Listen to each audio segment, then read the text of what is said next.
Programme matinal La Connexion.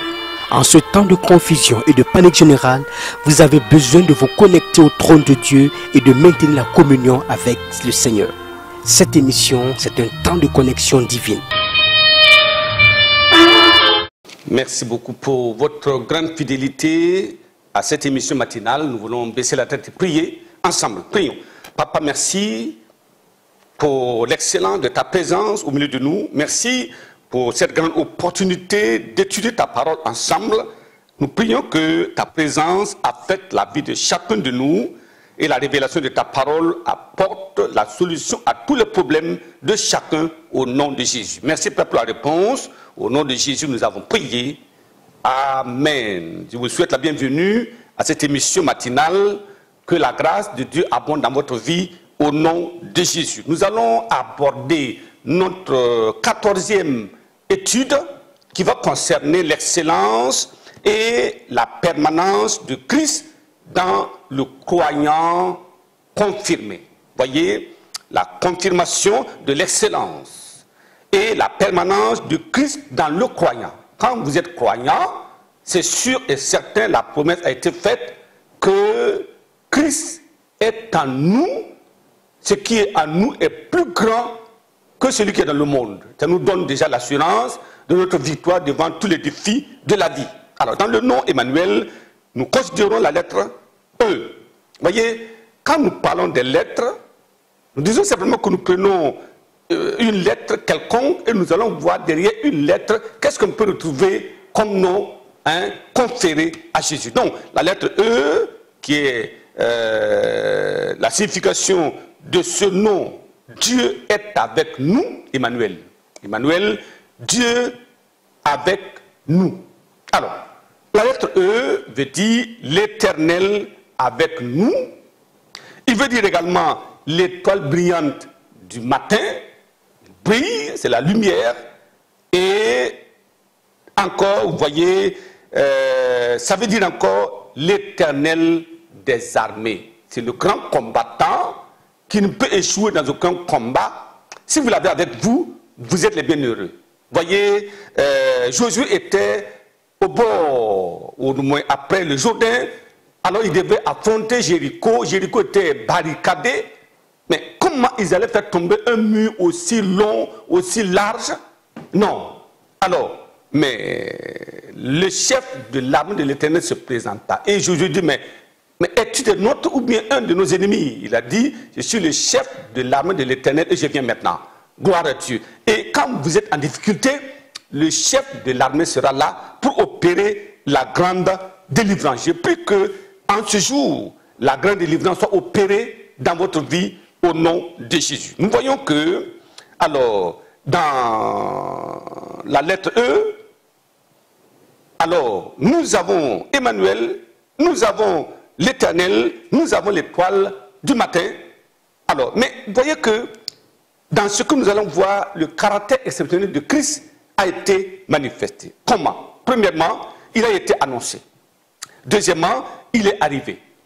Troisièmement, il a été accepté, reconnu et il demeure avec nous, tel que son nom Emmanuel a été donné. Premièrement, il a été annoncé. Regardons Ésaïe chapitre 11, du verset 1 au verset 3. Il dit là-bas, puis un rameau sortira du tronc d'Ésaïe et un rejeton naîtra de ses racines.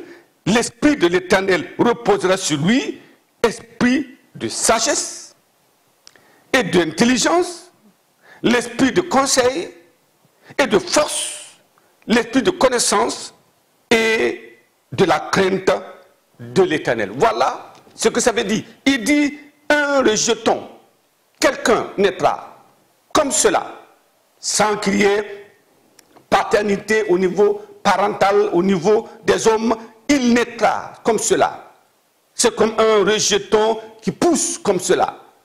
Pourquoi? Parce qu'il y avait une mission divine par rapport à cela. Regardons le verset 3. Il respirera la crainte de l'Éternel. Il ne jugera point sur l'apparence. Il ne prononcera point sur un oui-dit. Gloire à Dieu. C'est cela. Il dit, mais Il jugera les pauvres avec équité, il prononcera avec droiture sur les malheureux de la terre, il frappera la terre de sa parole comme d'une verge, et du souffle de ses lèvres, il fera mourir le méchant. Gloire à Dieu. Voyez comment nous avons un sauveur extraordinaire, étoile brillante du matin, il est l'Éternel des armées qui a été donné pour le salut de l'humanité. Regardons alors Matthieu chapitre 2. Matthieu chapitre 2, le verset 6 dit, « Et toi, Bethléem, terre de Juda, tu n'es certes pas la moindre entre les principales villes de Juda, car de toi sortira un chef qui pètera Israël, son peuple. » Gloire à Dieu. Vous voyez, ça c'était clair. Un chef, le roi des Juifs, c'est lui son nom, le ressuscité, c'est lui, le rédempteur. Et voyez, donc ça a été annoncé. Ce qui fait de lui vraiment un caractère exceptionnel, il est effectivement arrivé. Matthieu chapitre 2. Matthieu chapitre 2, lisons les versets 1 et 2. Il dit, Jésus étant né à Bethléem, en Judée, voyez, c'était prophétisé, mais c'est clair ce qui était dit là. Hein, à Bethléem, en Judée, au temps du roi Hérode, voici des mages d'Orient arrivèrent à Jérusalem. Et dit, où est le roi des Juifs qui vient de naître? Car nous avons vu son étoile en Orient et nous sommes venus pour l'adorer. La venue de Jésus était matérialisée par des choses extraordinaires, incompréhensibles, des mystères qu'on ne peut même pas expliquer. Il était venu, il était arrivé. Matthieu chapitre 2, le verset 7. Il dit, et elle enfanta son fils premier-né. Elle l'emmaillota et le coucha dans une crèche parce qu'il n'y avait pas de place pour eux dans l'hôtellerie. Alléluia, c'était très clair. Il n'y avait plus de place pour eux dans l'hôtellerie. Regardons Luc chapitre 2. Luc chapitre 2, nous lisons à partir du verset 9.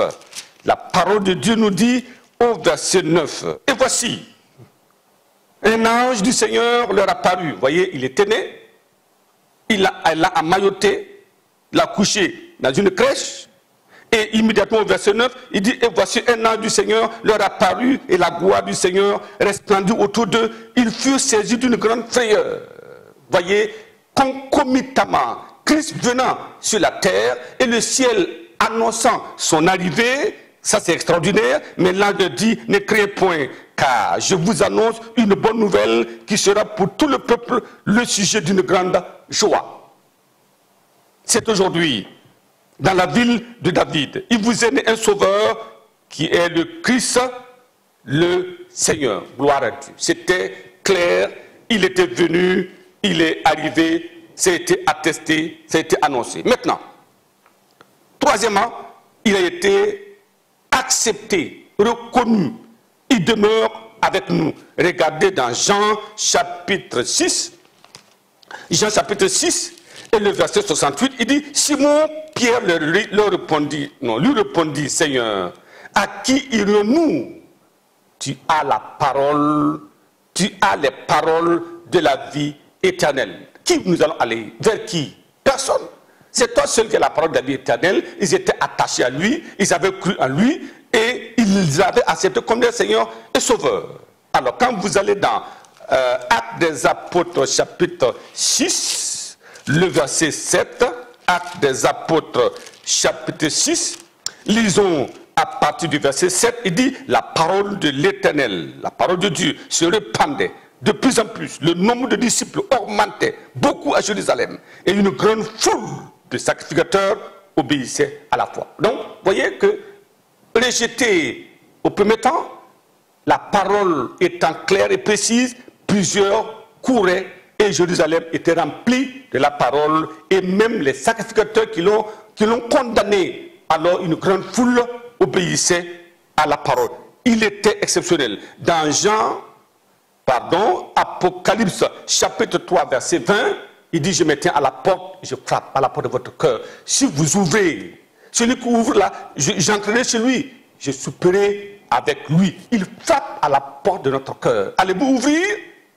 Matthieu chapitre 28, le verset 20 dit, et enseignez-leur à observer tout ce que je vous ai prescrit. Ça c'est Jésus, alors qu'il était prêt pour monter. Et il dit, et voici, je suis avec vous tous les jours jusqu'à la fin du monde. Jusqu'à la fin du monde. Il n'y a pas quelqu'un qui vient le remplacer. Jusqu'à la fin du monde, il est là. Spirituellement, il est avec nous. Il combat pour nous. Il nous défend. Il nous délivre. Il nous guérit. Il dit maintenant, jusqu'à ce que le temps vienne et je reviens. Baissons la tête et prions pour un sauveur excellent dont la permanence est historique dans la vie du croyant. Prions le Seigneur. Papa, merci pour ce que tu es en train de nous révéler dans ta parole. Jésus est incomparable, il est exceptionnel, il est le sauveur du monde, sa mission est mondiale. Je prie et je demande, Éternel, que personne ne rejette un tel sauveur. Mais comme ils viennent, je sais qu'ils viennent, comme ils acceptent, comme il a été accepté, le sang de Jésus coulant du calvaire pardonne, lave et purifie chacun maintenant au nom de Jésus. Père, merci pour la réponse. Au nom de Jésus, nous avons prié. Amen. Que Dieu vous bénisse abondamment.